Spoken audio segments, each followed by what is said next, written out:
Sveiki visiems ir sveiki atvykę į mano kanalą. Mano vardas Elžbieta, malonu susipažinti. Šiandien mes su jumis pakalbėsime apie Ispanijos žinias. Pasižiūrėsime, kasgi atsitiko, kas pasikeitė per paskutinį mėnesį, per gruodį.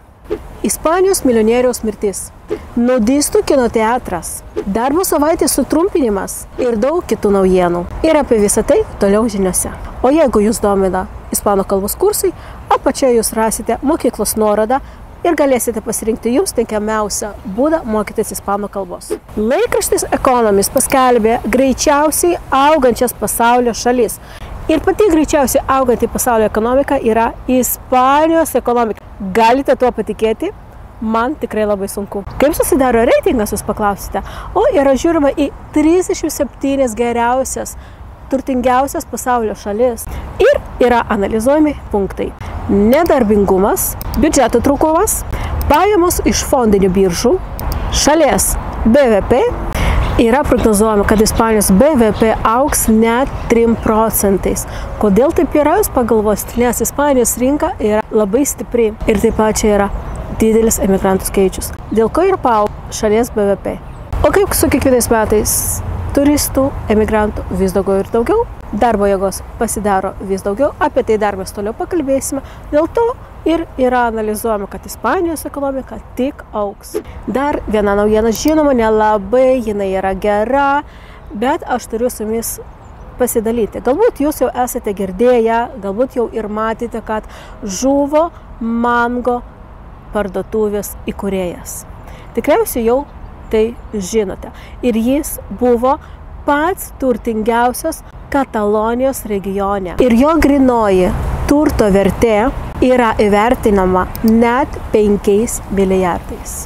Mango įkūrėjas, jis nukrito nuo 150 metrų aukščio. Jis nuėjo vaikščioti su savo sūnumi į kalnus Montserrat, Barcelonoje.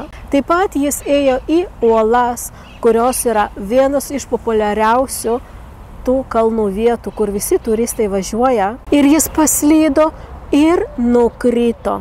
Ir iš karto žuvo. Tam, kad parodyti meilę ir kaip gerbė visi žmonės Mango įkūrėją, gėlių parduotuvės susitarė, kad į kiekvieną Mango parduotuvę nusiūs gėlių puokštę, nes žmonės labai myli šitą parduotuvę Mango ir yra dėkingi jos įkūrėjai, kad jis ją įkūrė. Nes čia Ispanijoje, ispaniška parduotuvė ne tik yra Mango, bet ir Zara, kuri priklauso visai Inditex grupiai. Prieš pat Kalėdas Mango drabužių parduotuvių įkūrėjas buvo padaręs šventinę vakarienę, kur jis surinko visus savo darbuotojus.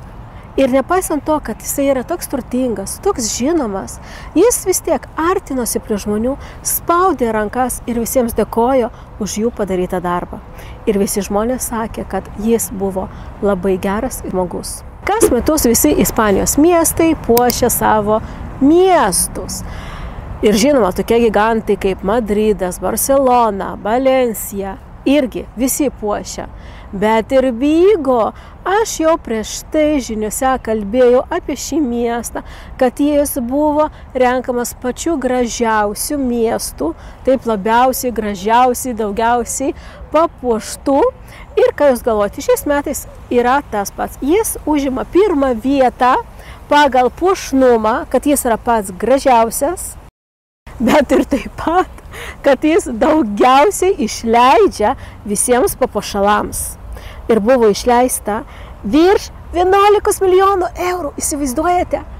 Čia man yra neįtikėtina suma, bet buvo papuošta 400 gatvių visokiom lemputėm, žaislais, papuošalais. Tikrai žmonės sako, kad buvo gražu. Aš dar ten nebuvau, aš savo akimis dar neįsitikinau, o jūs galbūt jau buvote Vigo, aš dar ne. Jeigu buvote, rašykite, ar tikrai ten taip yra gražu ir įspūdinga. Galbūt sekančiais metais reikės nuvažiuoti. Na ir pakalbėsime toliau apie Ispaniją. Ispanija asocijuojasi ne tik su vynu, saule, palmėmis, bet taip pat ir turistais, kurie vis atvažiuoja ir kasmet jų vis daugiau ir daugiau. Žinoma, visi atvažiuoja į saulėtą Ispaniją, į pliažus, į jūrą ir geram poilsiui. Buvo paskaičiuota, kad už praeitus metus 2004 Ispaniją aplankė net 82 milijonai turistų. Ir šitas skaičius su kiekvienais metais tik auga. Taip pat buvo paskaičiuota, kad jie išleido, esate pasiruošę, 111 milijardų eurų. Wow! Ne veltui Ispanija gyvena iš turizmo. Ir žinoma, kaip visada, didžiausias turistų skaičius buvo iš Didžiosios Britanijos, po to Vokietija ir trečioje vietoje Prancūzija, kaimynė. O kokią šalį mėgstate jūs labiau? Prancūzija ar Ispanija? Ir ko jūs tikitės iš kiekvienos šalies? Kokių atostogų jūs laukiate iš Ispanijos ir kokių atostogų laukiate iš Prancūzijos? Rašykite komentaruose. Įdomi naujiena iš Madrido, būtent ten startuoja Smart Bus. Protingas autobusas. O kuo jis ypatingas, jūs pasakysite? Tikrai jis yra ypatingas. O tuo, kad galima atsisiųsti aplikaciją La App ir gali pažymėti, iš kur tave paimti ir kur tave paleisti. Taip, tašką A pažymė ir tašką B pažymė.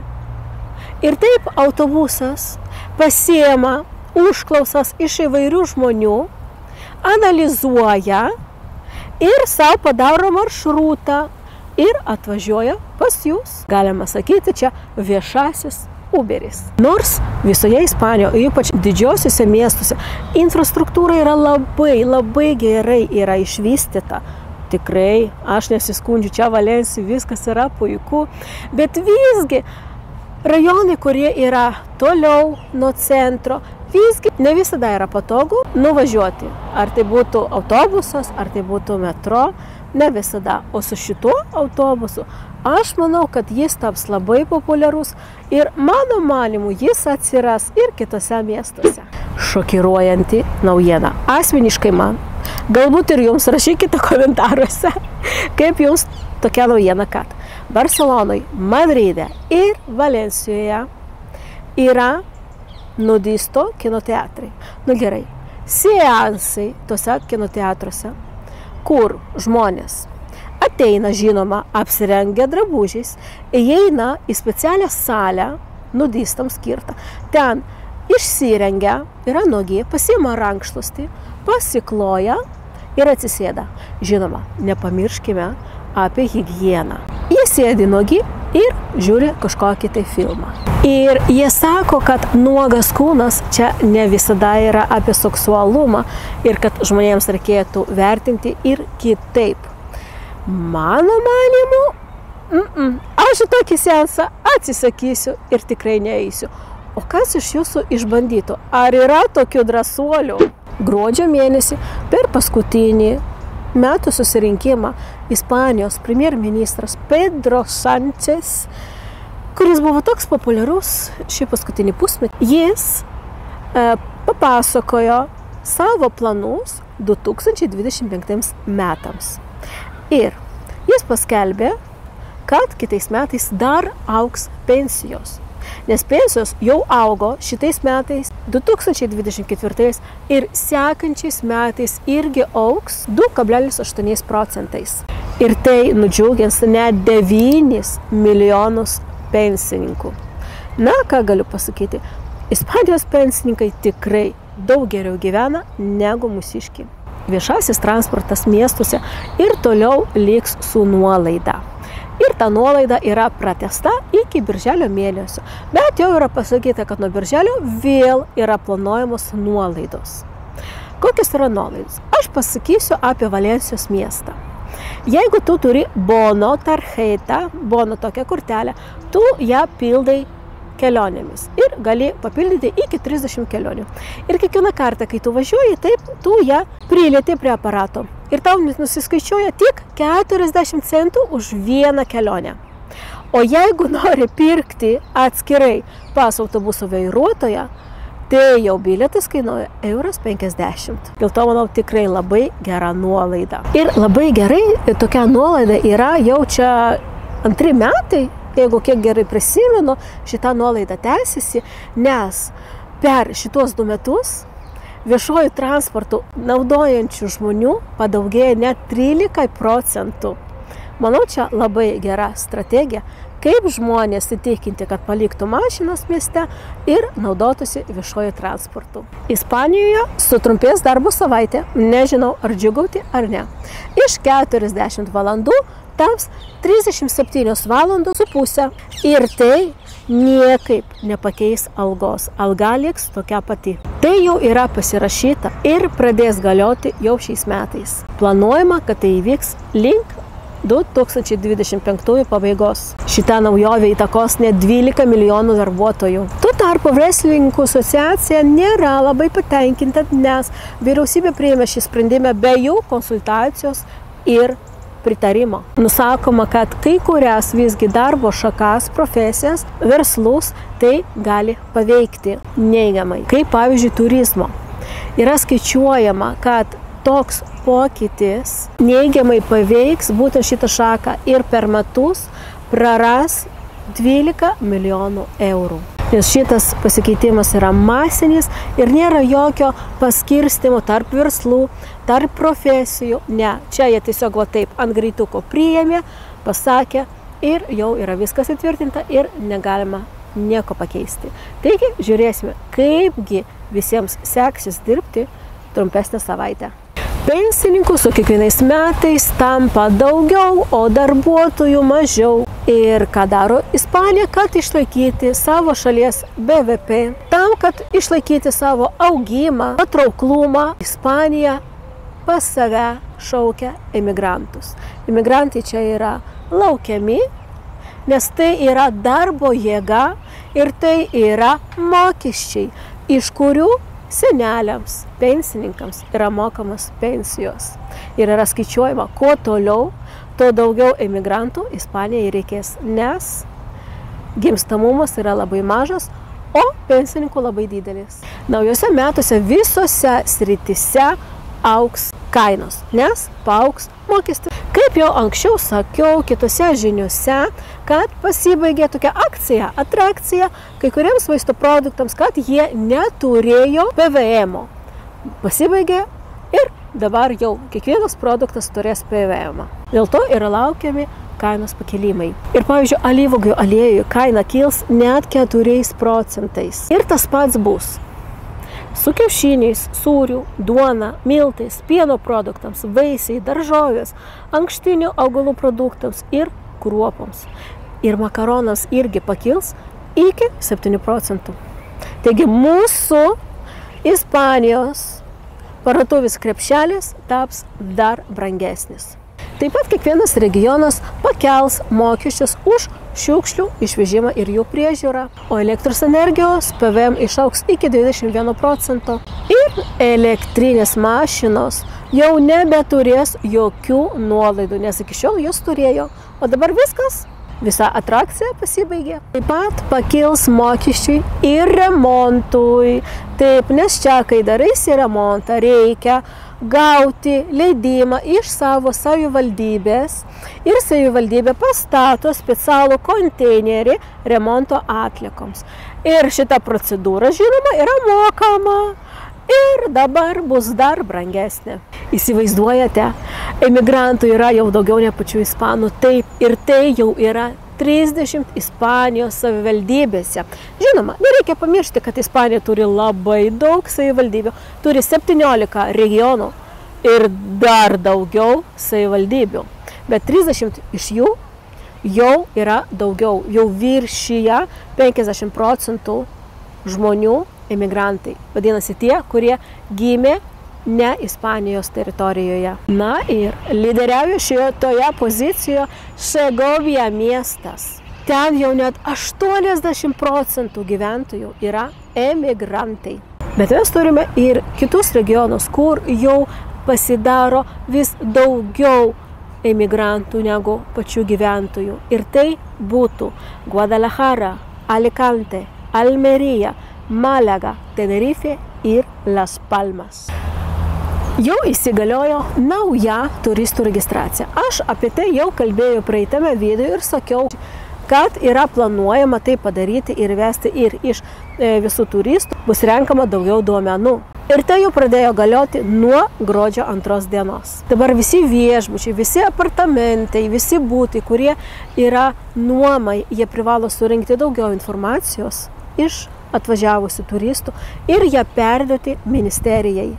Ir reikės pateikti vardą, pavardę, lytį, tautybę, patvirtinančius dokumentus, gimimo metus, gyvenamąją adresą, visi kontaktų duomenys, žmonių skaičius, santykiai su vaikais, taip kokie jie yra, ar tai yra broliai sesuo, ar čia yra draugai, būtinai santykiai, įvažiavimo ir išvažiavimo dokumentus, vizos galiojimas, numeriai ir datos. Ir absoliučiai visi turi tai surinkti ir perduoti ministerijai. Pamenate, prieš kelis mėnesius kažkuriuose žiniuose aš jums kalbėjau, kad yra planuojama paleisti greitąjį traukinį AVE tarp Madrido ir Lisabonos.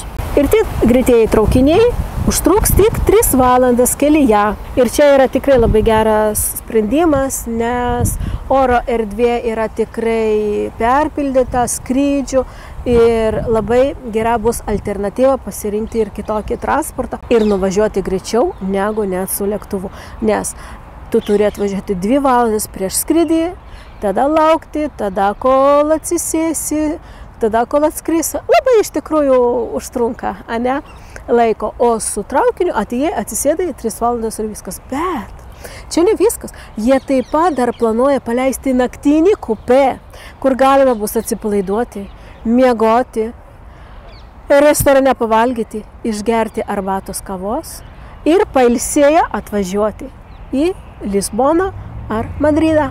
Yra planuojama atidaryti šitą maršrutą antroje 2025 metų pusėje. Vadinasi, link rudens laukiame atidarimo. Madridas paskaičiavo, kad jame gyvena 1 milijonas lotynų amerikiečių. Taip, 1 milijonas amerikiečių. Kodėl? Pagalvosite, jų tiek daug. O jie važiuoja į Madridą dėl darbo galimybių, nes yra daug darbo vietos Madrido, nes čia yra kapital, sostinė. Bet ir taip pat, kad jiems pradėti gyvenimą yra lengviau, nes jie tik po 2 gyvenimo metų Ispanijoje legaliai jau gali turėti Ispanijos pilietybę ir gauti Ispanijos pasą. Ir šita suma per 25 metus išaugo lygiai milijonui, nes prieš 25 metus Madride gyveno 83 tūkstančiai, o dabar 1 035 000. Ispanijoje praeitais metais buvo paskolų bumas. Taip, ispanai visgi pradėjo daugiau imti paskolų. Su kuo tai susiję? O susiję su nuomos kainomis, kad jos kyla ir jau tavo algos neužtenka išlaikyti būtą. Dėl to, žinoma, antras variantas yra paskola. Nors irgi netaip ir lengva gauti, bet visgi jaunimas renkasi dažniau paskolą negu nuomą. Geriau mokėti už savo būtą negu už nuomojamąjį. Ir išduotų paskolų skaičius išaugo 60%, jeigu palyginti su 23 metais. Ir tai yra didžiausi skaičiai per paskutinius 14 metų. Ir vidutinis procentinis mokestis, su kuriuo žmonės gauna paskolą, yra 3%. Ir dažniausiai ima paskolas 25 metams. Ispanijos bankai išdavė 7 milijardų eurų paskoloms. Įsivaizduokite, kiek žmonių paėmė paskolas. Nors, žinoma, reikia turėti omenyje, kad dabar ir nekilnojamas turtas kainuoja nepigiai. Na ir okupai, Ispanija, vynas, fiesta, šiesta ir okupas. Žinoma, čia yra irgi jau asociacija ir čia yra labai bloga asociacija, bet dėja, kol kas šita problema nėra iki galo išspręsta. Ir aš daugiau pasakysiu, kad atsirado naujas žodis – inka okupas, ką tai reiškia? Inkilino, nuomininkas ir okupas, okupuotojas. Kaip tai veikia? Kaip veikia šita sistema? Vadinasi, žmonės pasirašo kontraktą, įvažiuoja gyventi, sumoka 1 mėnesį, o po to viskas pradingsta ir nemoka jokios nuomos. Ir ką, savininkas negali niekaip išvaryti iš savo būtų. Mes jau visi tai žinome, taip kad jeigu žmogus buvo bute virš 48 valandų, viskas, tu negali nieko padaryti. Deja, labai liūdna, erzina šita problema, nes čia yra tikrai problema absurdas, bet jau yra tvarkomas projektas, įstatymas, kad būtų daug greitesnis tas procesas, kad išvaryti okupas iš savo gyvenamojo ploto. Tikiuosi labai, kad kuo greičiau jį priims, nes aš tikrai užjaučiu visus žmonės, kas su tuo buvo susidūręs. Tikrai labai liūdna ir laikysime špygas. Ir šiandienai buvo visos naujienos, kasgi atsitiko per gruodžio mėnesį, kokie yra planai 25 metams. Aš ir toliau jums kiekvieną mėnesį vis pasakosiu, kas buvo, kas atsitiko, naujieną žiūrėsime, kaip toliau viskas vystytis. Ar iš tikrųjų viskas taip ir bus, ką ir planuoja Pedro Sánchez. Pasižiūrėsime, jūs sužinosite. Ačiū, kad buvote su manimi. Prenumeruokite kanalą, tai bus didelis palaikymas. Neužmirškite apie man patinka. Ir žinoma, komentuokite, ką jūs galvojate apie visas šitas žinias. Man labai įdomi jūsų nuomonė ir aš per komentarus galėsiu su jumis bendrauti. Ačiū, kad buvote ir susitiksime kitame video. Adios!